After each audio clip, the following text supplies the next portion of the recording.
pleasantly surprised to see how many people actually want to know all of the different UFO and alien proof throughout history, which there's a lot. So we're going to start a series because there's no way that I can fit this into one TikTok. Today, we're going to go over some people that you probably know that either reported or witnessed UFOs. Starting with Christopher Columbus. People actually don't know, because it's obviously not talked about in history, that Christopher Columbus, during his first voyage in 1492, he and his crew witnessed multiple UFO sightings. They didn't, put them down as UFO sightings at that time. Obviously, there was nothing else that was supposed to be happening in the sky. Nothing at all was supposed to be happening in the sky.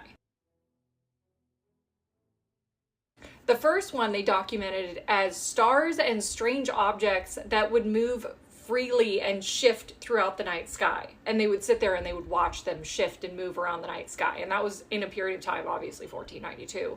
They didn't have airplanes. We didn't have anything. There were no satellites happening up there. So that was an odd one. And then it goes on and they all witnessed this light. It was just sitting in the sky and it would appear and disappear at random.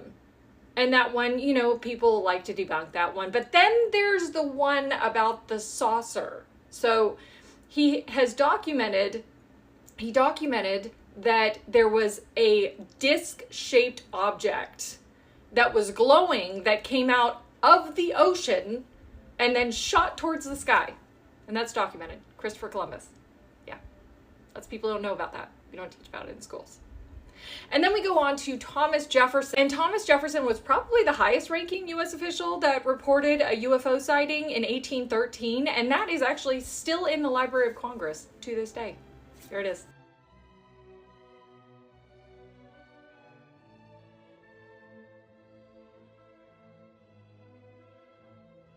Thomas Jefferson also believed in UFOs. And then there's an account in 1639, John Winthrop, who was the governor of the Massachusetts Bay Colony. He was out rowing his boat in what he called the Muddy River, and he witnessed this light in the sky that came up, and him and whoever else was on that boat documented all of this. But it went up and down, and then when it would stand still, they said that it would flare up, and then it was darting back and forth for a while before they lost any recollection of how they got to the beach.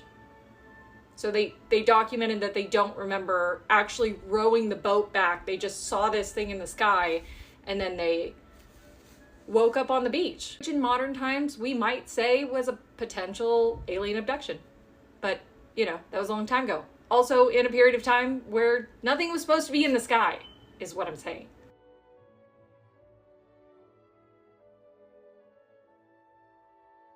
So there's a lot of accounts here. I appreciate everyone that was that wanted me to go through all of these. I am going to go through all of these. I'm going to have to break it up. There's a lot.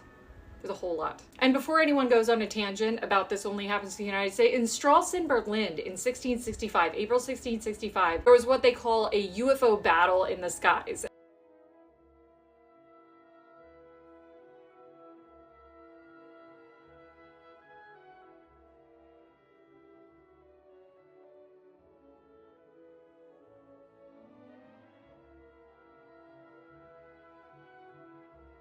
And they reported this all in the newspapers and a bunch of people witnessed it. And what they said that they saw was first this large disc, dark gray disc in the sky over the capital of Stralsund.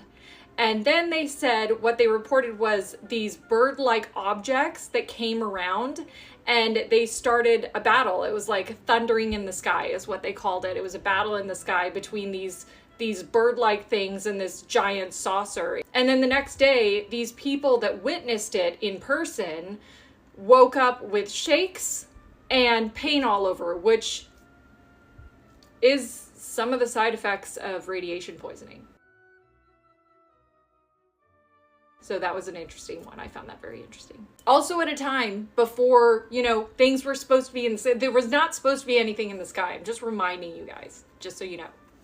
There's a lot of critics out there. And then the last one that I think I could fit in this video before I have to switch to another video, it's going to be a series. Anyways, in 1952, there were a number of UFOs, I think it was 7 UFOs that appeared over Washington, D.C.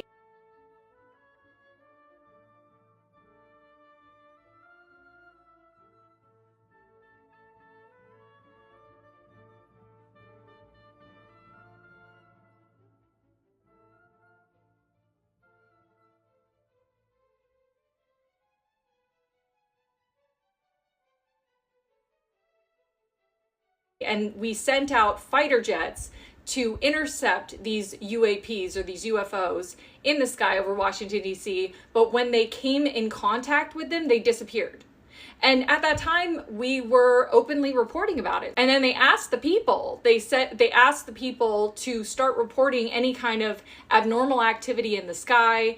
And they started getting a whole bunch of UAP reports, UFO reports from people. And that's what started the whole Project Blue Book, because it became overwhelming. And then they felt like people were freaking out and they didn't have all the answers for the people. And that's what started the whole deception campaign for entertainment purposes only. Project Blue Book. You can look into it. Or I can do another one on it. You know, it's up to you guys. I don't know. I live to serve. Anywho, there's a lot. So I'm not going to be able to fit all of these, and this was already a really, really long one. Next time I'll go into the Sumerian text. This is Sumerian. There's the Bhagavad Gita, even the Quran. A lot of different scripts go into, you know, star beings coming down and giving us language and giving us knowledge, and there's a whole history. And then the Native Americans, that's going to be another one. Anyways, I've gone on too long. Let me know if there's anything specific that you guys want to hear. But this is probably going to be a series. I really like this stuff. Okay, love you, bye.